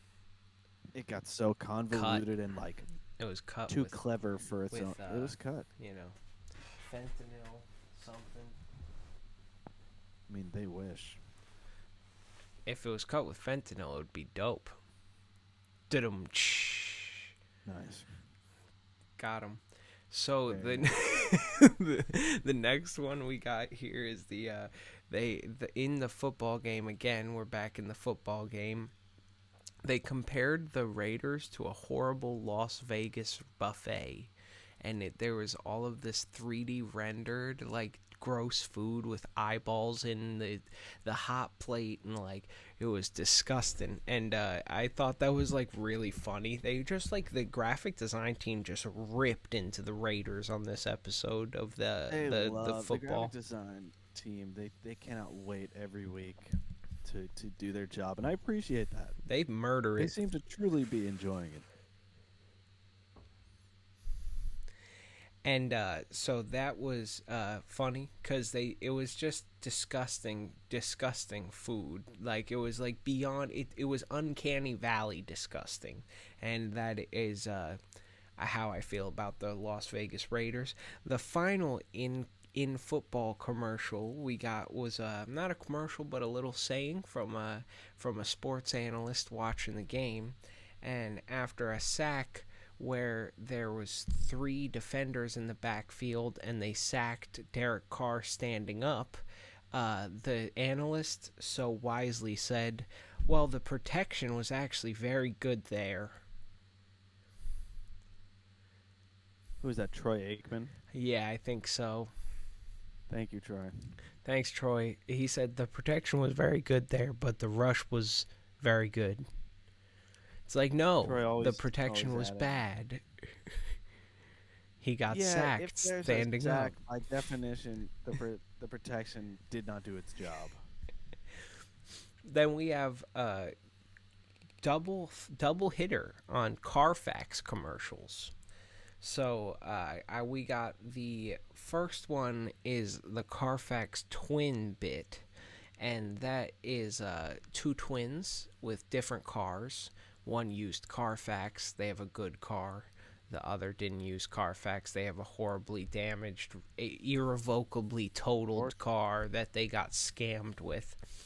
And the one twin with the good car looks at the other identical twin and says, "Your damage has always been physical."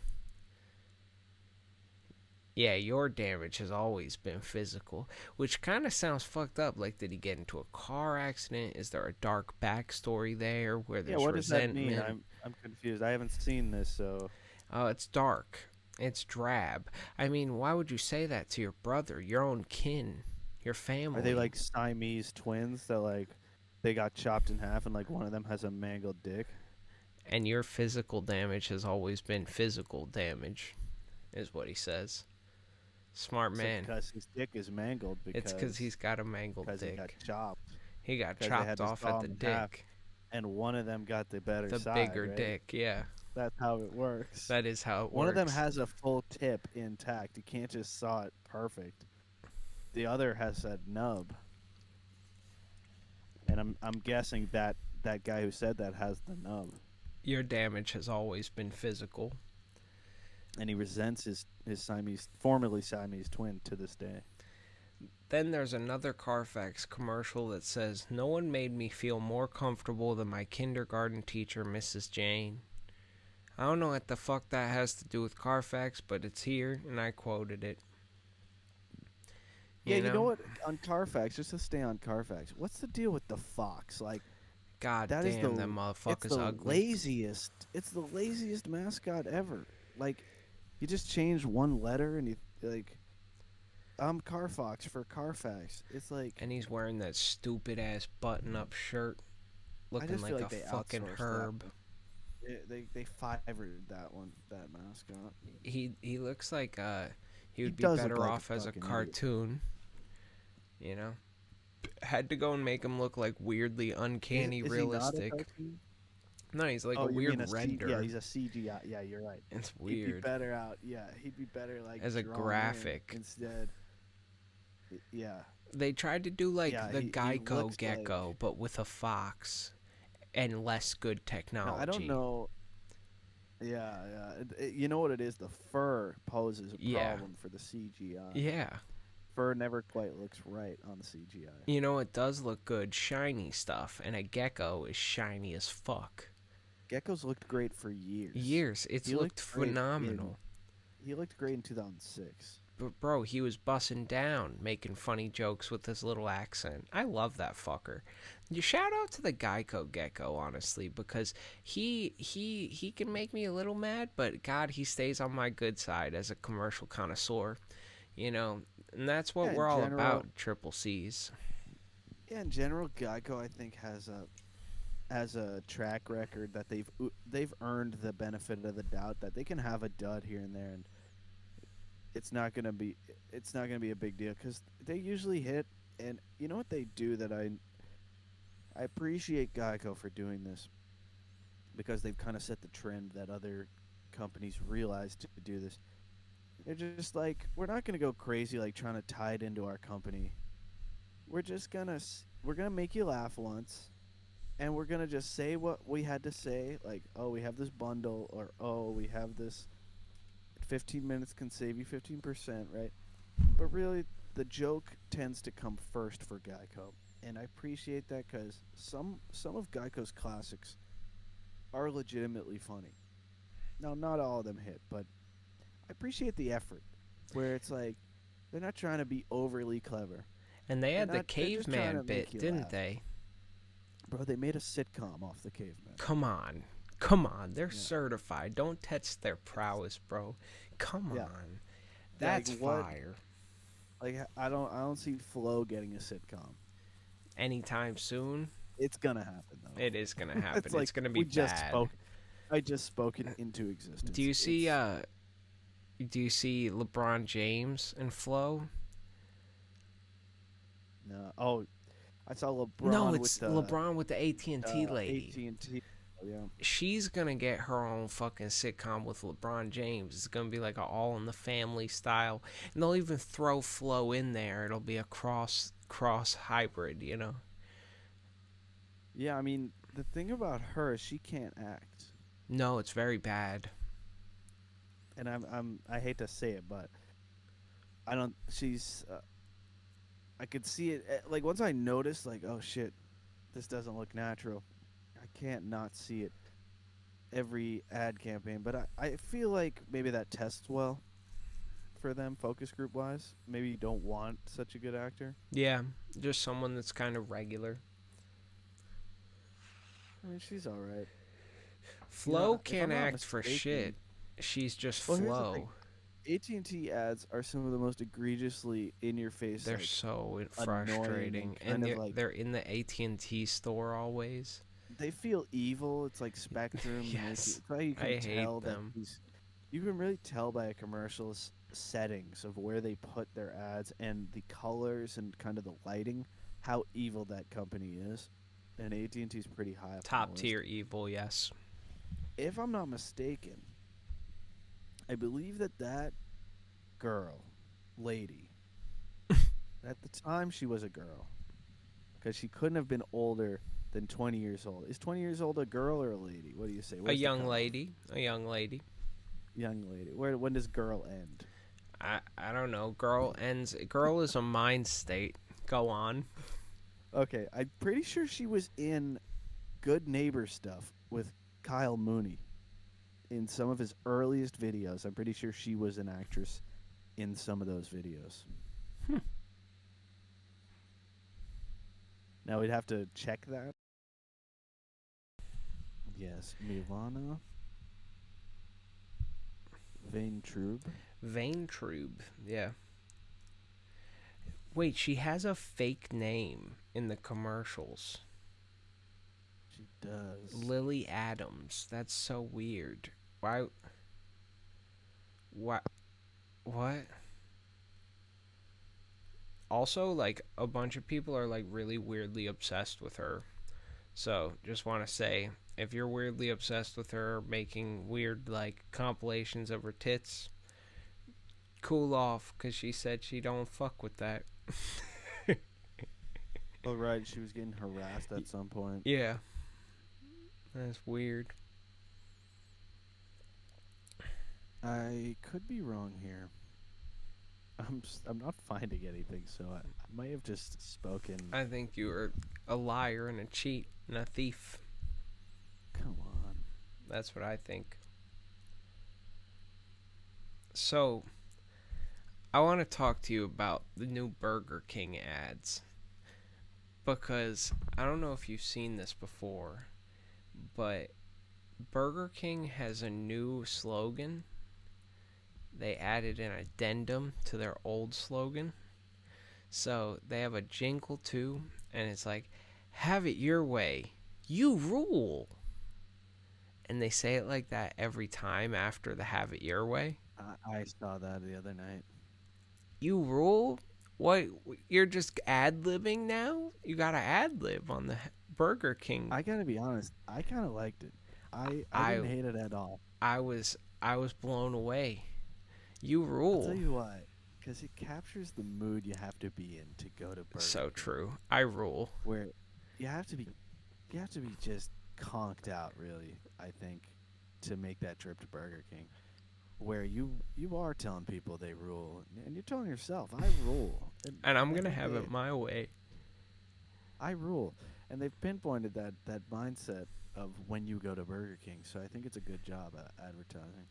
And another beautifully gourmet restaurant that we got here is Applebee's, a hometown favorite, small local business that is offering now, this is breaking news, 5 boneless wings for $1 at Applebee's with any handcrafted burger. And I have 2 things here. five nuggets, five boneless wings, nuggets dipped in sauce, whatever, um, for $1. That's a little concerning. Second, handcrafted burger. That handcrafted there is such a nonsense nothing burger of a word. Like, of course it's handcrafted. What, you're going to have a robot put it together? See, that's the thing. That's how they get you. It applies to almost none of their burgers because handcrafted means like it has to be made by hand, but they're at the point where it's not handcrafted. It is hand assembled. It's not handcrafted. Maybe there's one burger that it's handcrafted. It's probably $40 or something. That's how they get around these little asterisks and fine print. And that's how they're doing it. Don't let Big Applebee's pull one over on you. Don't let them trick you or bamboozle you. Don't let them belittle you and call you names. Don't let them make fun of you and say, you're going to eat my wings and they're only $1, but you just paid us $60 for a burger. Don't pay them that $60. Walk out. Walk out on the tab and dine and dash. And then run away and get into a car chase with a bunch of police officers on the highway, maybe in like an ironic vehicle, like a moped or a van that says getting away with it, and then you stop getting away with it, the van, and that's what Applebee's needs to do. They can't keep getting away with it. They can't. I mean, when you're eating good in the neighborhood, you do have to ask, are you living good in the neighborhood? And my question to Applebee's is this: why don't you just rebrand and offer shuttle service to and from your establishments and just serve booze? And maybe you serve some dollar rags that people can eat, edible rags to just soak up some alcohol, and just full rebrand Applebee's. Get fucked up in the neighborhood. Shuttle service. No drunk driving. Because from what I can tell, that's what Applebee's is for. Right? It's for parents with kids, with families, so that the parents can go and get messed up and then walk home. I think not. Shuttle service. Shuttle service. Take your kids home in the Shuttle Bees Express. That's what they'll call it, the Shuttle Bees Express. That's not bad. And I'm going to call an audible and pivot to this Audible ad, which obviously they had to finally do it. It's Thursday Night Football, Amazon Prime, Amazon owns Audible. Audible is a football term. We knew this was coming. We're 10,000 light years ahead of these suckers. But it came, and that's faux show. Payday Bar. There's a Payday Bar ad, and it says, demolish your thirst for peanuts. Payday's not good. Hey, yo. You know? They're not. Pause. I don't have no thirst for peanuts. And you're not going to demolish it if I did. Don't demolish my thirst. I can't thirst for peanuts. It's a fucking food. Maybe I could thirst for peanuts. I don't know. I've never done it before. I might make a thirst trap for peanuts. Yeah. You're right. You can't really thirst for a food, right? Get the fuck out of here. My definition. Thirsting for peanuts. Peanuts make me thirsty. Yeah, and especially a Payday Bar. It's the driest thing you can eat. And it's that shit will take a tooth off, bro. I have an update on the what's her name? Melina Ventrube situation. Melania Ventrube. Yes. Ruby this Tuesdays. Yes. That's her name. That's her birth name. So, okay, she was in an episode of something on YouTube with them, which may be where I'm getting my misconception. I don't think she was. I can't find any. I believe she was in a Good Neighbor Stuff video that I saw. I can't find any credits of it, but it was never the most professional operation at the time. She was in a lot of College Humor stuff, which I also remember seeing. But I did find another show that she was in with them, which leads me to believe there was some collaboration. I'm going to stick with it. I can't find any proof, but if I went on YouTube and started watching the Good Neighbor Stuff videos, I believe I would find it. Next week I'll link it, but it doesn't really matter. I just now don't want to be spreading misinformation. So I'm going to get to the bottom of it, but as of right now, I can confirm that they were in something together in the Good Neighbor Stuff era. I'm going to find you the Good Neighbor video that she's in, College Humor. She's been around. Now she's doing 18. Hey, she made it. Good for her. I can't stand her personally, but you can't stand Lily Adams. Exact. I was just about to say I can't stand her only because she's in these AT&T ads. This is the character. The most evil corporation of all time. And this character top 5 designed to be dead hated, or alive by me. Yeah. They want me to hate her. So AT&T is a vestige in your brain. Exactly. It's like we get some people to like her and you will hate her. But I remember her being very funny in this video that I'm talking about. So yeah, she's probably cool, you know. Lily Adams is stupid. Ruby Tuesday is a cool person, you know. I have a question for you. Ruby Tuesday. I have a question for you. Do you appreciate voicemails from your dead loved ones?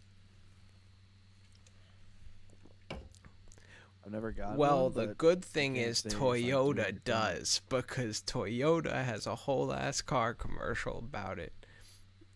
It's literally just a voicemail of from a dead father to a daughter, and he drove a Toyota, and she drives a Toyota. His Toyota. Toyota.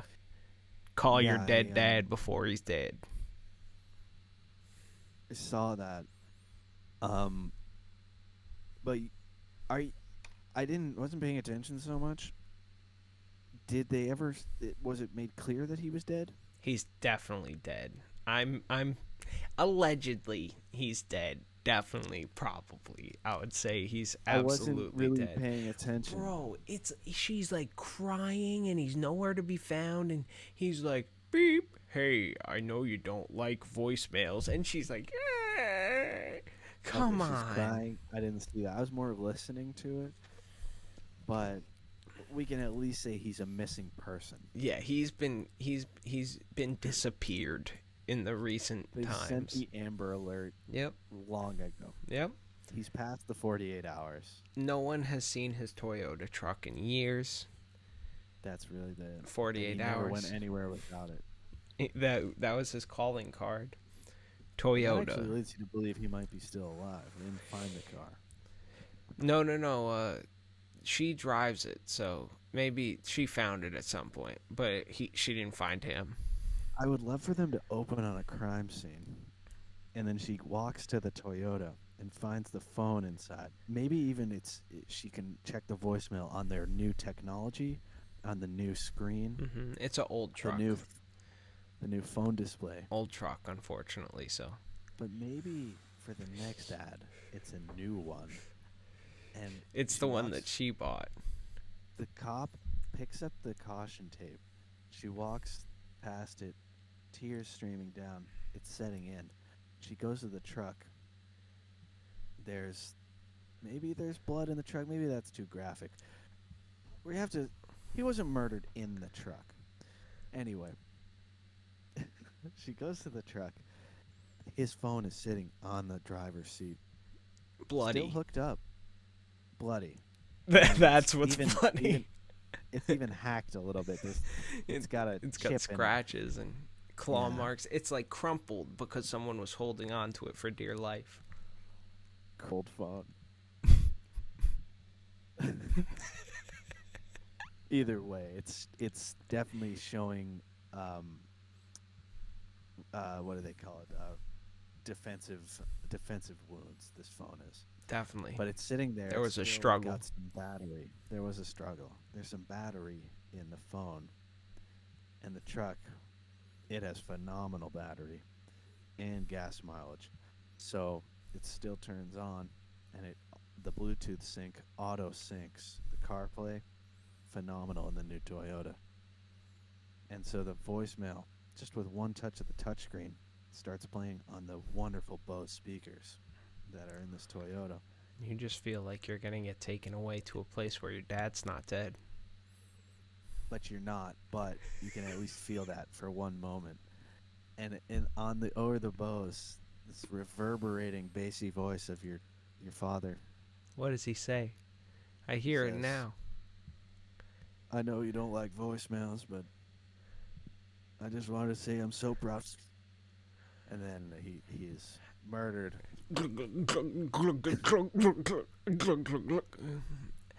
Oh, so he's drowning? In his own blood. Yeah, he got stabbed in the neck. Excellent. It's a great touch. And then we get she's crying, and then we get Toyota.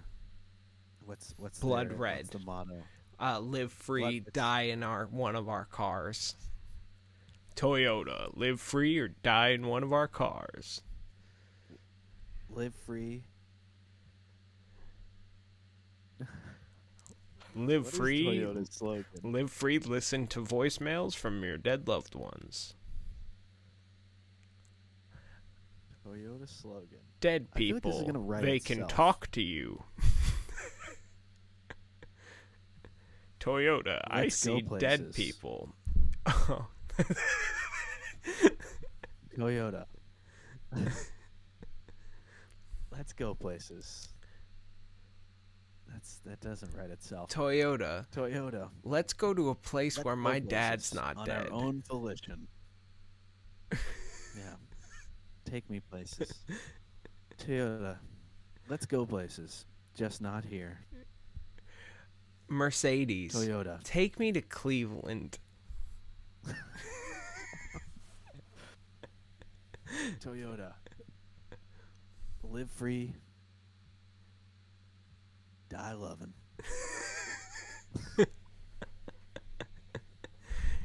Boop. Hey, I know you don't like voicemails. That's their motto. I mean, I'm not convinced that voicemail wasn't what got him killed. He was probably hiding. Probably should have shot a text. What about the next Toyota commercial? It could be like, beep. If you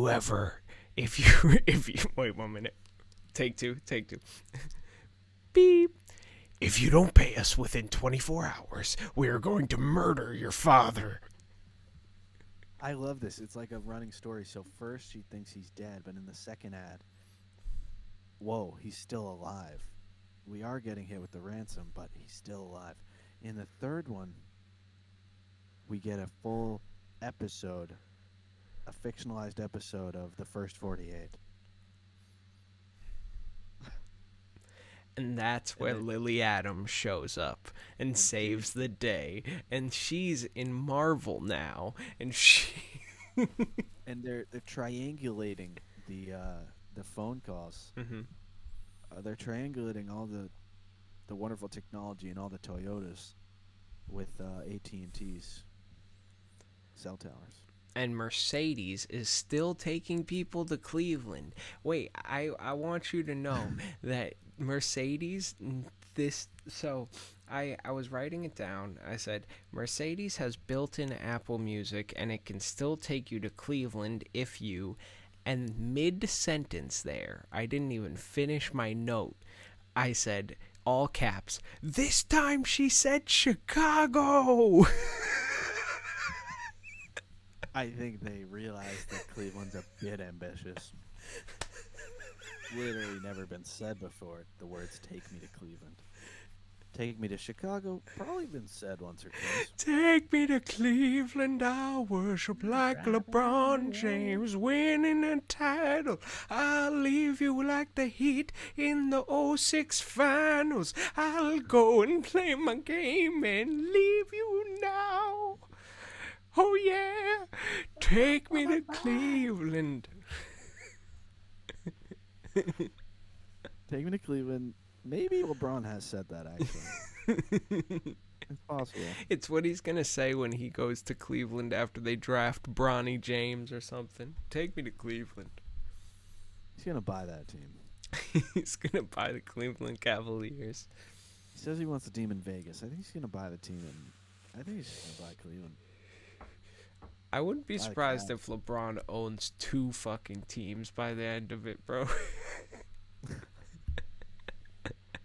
The first ever owner, player, coach of 2 different teams, and he's rostered on 2 different teams. They make the schedule so that he can be at all the games. He plays against himself. Sometimes, a few times a year. It's a rare occasion. He really locks himself down. Yeah, but the 2042 finals is going to be weird because he's going to be playing himself 7 games against himself. It's strange. And Bronny James is somehow on both teams. Well, it's Bronny versus Bryce. They each get their own team. I mean, either way, he's getting that championship. Yep. It's pretty much, he's a shoo-in for MVP. No competition except himself. He's raising that trophy. Oh, yeah. No matter what. Oh, yeah, high. High in the sky. You know what is high in the sky? Thunder. And you know what I am sick of? Thunderstrike. I'm sick of being thunderstruck. I'm sick of carnival ads. You know what I realized? Yeah. You know how I said there's a dude on a jet ski in the Carnival commercial? The Carnival Cruise Line commercial has a dude in a jet ski screaming, Thunderstruck! Yep. Why is he on a jet ski? It's a cruise. So I think that they're trying to say, like, we don't just stay on the boat. We go on jet skis. You go from one boat to a personal boat. But I gotta ask, because it's not the only cruise ad I've been seeing. I've been seeing also the Royal Caribbean. Mm-hmm. How much of a demand is there for cruises? Because no one I know goes on cruises. It's very similar to the Lexus ad effect, I would say. I would say it's the Lexus ad effect. Yeah, I mean, I guess, but, I mean, you sell a car, you're selling $50,000, $75,000, whatever it is. Probably more for a Lexus. I don't know the price of a Lexus. But a cruise, how much could that be? A few grand? For the time of your life. Yeah, but they're getting spots, dude. You could get thunderstruck. I'm not sure I want to be thunderstruck. I know I don't. I'm damn sick of it. I'm sick and tired of it, sounds like Jacob. You don't get to choose when you're having fun. And I think that is the whole idea of the cruise that I don't like, is that I'm not exactly choosing where I'm going. I'm on this fixed thing. I can choose what I do, but I'm still stuck within the confines of this cruise. And I think that thunderstruck kind of connotes the same thing. You're not going to know when it hits, but it's going to hit, and you have no choice but to get thunderstruck. It's not something you choose. I think I would have diarrhea if I ever got thunderstruck. It's a side effect. It's a common side effect. I don't know. I don't think I could deal with it. I think I'm looped out on the cruises. I'm done with them. Now, just to circle back real quick to the Toyota murder mystery. Do it. The Caveman got a show, right? Yep. What about a Toyota murder mystery show? NCIS Dakotas.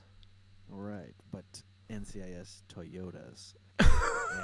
And they travel the country solving crimes in their Toyotas, and their catchphrase is "Let's go places."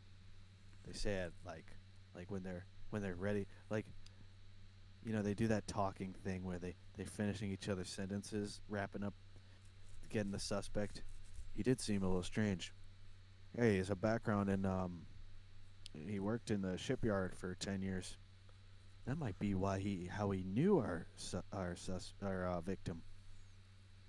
And then the boss turns to them and he goes, "Let's go places."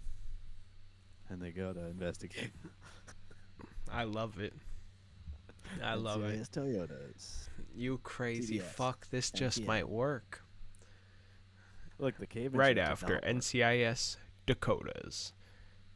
Yeah, they're just running back to back now. But they do that. They already do that. But, Yeah, you the can caveman catch show- NCIS and NCIS New York and NCIS Miami and NCIS Las Vegas and NCIS Oakland and NCIS Richmond and NCIS Carolinas and NCIS Canada and NCIS Hawaii, Hawaii 5-0. CSI Miami, CSI Oakland, CSI Bridgeport. Wherever you're from, you have a personal show, or you will in the next 10 years. CSI Poughkeepsie, CSI Staten Island. That one actually would be good. NCIS New Jersey. Oh, I might watch that. A little bit of You get the right NCIS actors. Mexico You got the right actors. You got the right banter. I'm in. with like a little soprano style, Hey, You gotta keep it light. Hey, Keep what? it comedic. What do you gotta do to be so bad to get murdered like that? With the whole string around the neck in the car. That reminds me of something. Hey, my wife would probably do the same to me. Hey, hey, let's go eat some sauce. My wife wishes she could do the same to me. I need a mozzarella after that. My wife, she would kick my ass and drag me outside the house like Uncle Phil. If I wasn't friends with a bunch of detectives, my wife would do the same to me. Hey, yo, she knows she'd get caught. Hey, not very smart of her to kill me, but she says she'd do it. One time she stabbed me. What can I say? What can I say? Yeah, She's a nice gal. I like her. She's a good gal. She don't want to hurt nobody. Pain in the ass, the old ball and chain. She's a hag. I love it, though. I love her. Love it. I die for her. Do anything for her. The skank.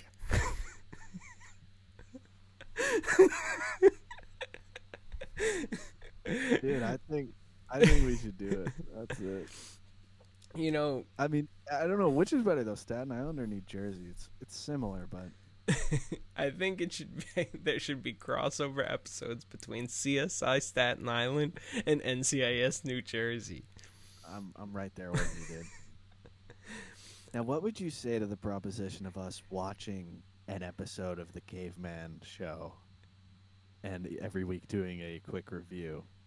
I think we should bring that for next week. There's only like 10 episodes. I think they got canceled right away. That's a good plan. We should bring They that did for get next picked week. up. I think which should make any hopeful writer or show creator hopeful is that they picked up the Caveman show. And that It was makes me garbage. think NCIS Toyotas could happen in one of the parallel universes that we may reside in. It's possible. The plans are set.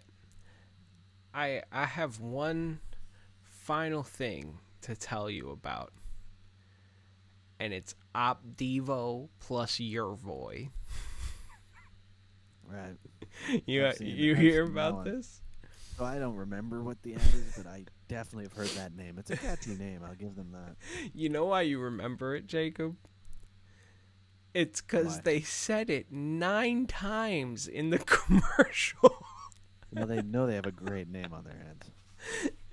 Opdivo plus Yervoy is not just a great name, but they've somehow managed to brand sounds that don't sound like words. Like it sounds like if I sold you a medicine and I was like, "So I would like to prescribe you some plus the They should go full alien with it. and like Do you have chronic psoriasis? Get are you suffering from back pain? I recommend the combination of Siazuf and Boop. Yeah, I would be more inclined to get that one than Ferelta. I would like Zikabot way more than Optivo plus Yervoy, because you know what the bad thing about Optivo plus Yervoy is? What's up? It's got, since it's two medicines, the side effect warning is like a minute long in and of itself, and during it they warn that you are at a higher risk of side effects when using the combination of Optivo plus Yervoy. Ooh, of course. It's catch 22. It's candy flipping, you know. You gotta watch. When you mix Snarflink and Whoopalop, then you're gonna go places. It's not gonna be good for you. They could clash, they could synergize, but either way, you're in for a wild ride. And your skin has never looked better. Not once. But the side effects have also never been stronger. You're going to die. You're gonna feel like shit, but you're gonna look better. Marginally better, maybe. Over the course of 6 months. Probably. Potentially. It's in testing. And so are you. Well, that's the last thing that I have to say about Optivo plus Yervoy is they actually shout out all the people who participated in the clinical trial during the commercial. I respect that. They say, thanks for everybody. I mean, either. They say thank you to all those who participated in our clinical trials. And it's almost like, did you hurt them? It's a nice touch. Are they all right? They're not okay. No, they're done. No, they're not. No, they're almost certainly not. I mean, no, it's such a good call by you that they only said that because these people will never be the same. And it's not because their skin is clear. No, it's because they took Optivo plus Yervoy. Their black psoriasis. Yeah. And now they got 3 arms. And none of them work. They had sickle cell anemia, and now they have toes on their forehead. And those toes don't even work. They don't even bend or nothing. Just aesthetic, like horns. Back into their brain. Yep, and they're growing backwards like a horrible, horrible infection. they work inside, and you can't control them. It's terrible when you take drugs like Nyafenzufen. But thank you to our testers. Even though you can't understand these words anymore, we wanted to know we really appreciate you. Only 2,000. You'll never understand language again. Only 2,000 of you made it through. But and you're a very special group. And we want to thank you for your clinical trial participation. You're actually broken. We've ended your time having a happy and normal life. And we'll announce we thank you for your participation. We are going to extend your life support for another 6 months. As long as your hospital TV plays Optivo plus Yervoy commercials, we don't give a fuck. Let's go, baby. It's Optivo plus Yervoy, saving you from sickle cell anemia, saving you from blood pressure and blood sugar and toe problems and knee problems and yourself, because you might don't do anything bad to yourself. Well, you won't be able to do anything after Optivo plus Yervoy. They were getting the beta. They weren't even getting the full thing. You'll never be depressed again. Because you'll be fully lobotomized by toes, backward toes in your head, growing into your brain, piercing your frontal lobe. Thank you. You allowed us to work out the kinks. I mean, the toes still grow, but we have got the nails to be clipped. Now they don't dig in quite as much. Thank you for your service. Optivo plus Uruvoy thanks you very much and is a subsidiary of the Pfizer Corporation. Yes. Pfizer has a whole. They have their own hospital of clinical patients that they've put on life support. That they. It's a farm. It's not even a hospital. It's just a big warehouse full of cots. They've got you sign the paper. It's got a certain little. It's got a little warranty. It's like, yeah, if we fuck you up, we'll take care of you for 2 years. And we'll farm all of it. You just eventually you get turned into a hot dog. Yeah. Yeah, I mean Pfizer hot dogs, one of the better hot dogs. It goes Hebrew National. It goes Nathan's Cheese Dogs. It goes Pfizer dog. Pfizer dog. Oh, the Pfizer dog. The Pfizer dog made for you. No, the secret of it is that Pfizer actually owns all of those companies. It's true. They're all Pfizer dogs. Yeah. It's unfortunate. When I learned that it's hard to eat a hot dog, you know. Yeah, but sometimes you gotta.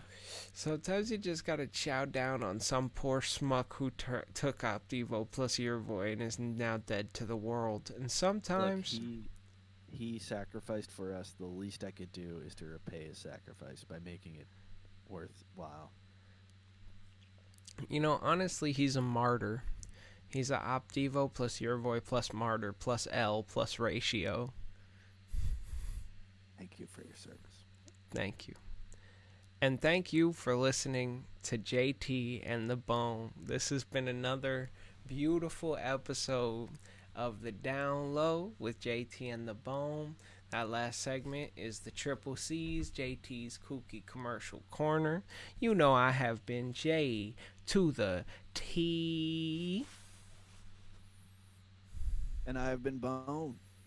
Warmest regards, fuckers. Best Bone.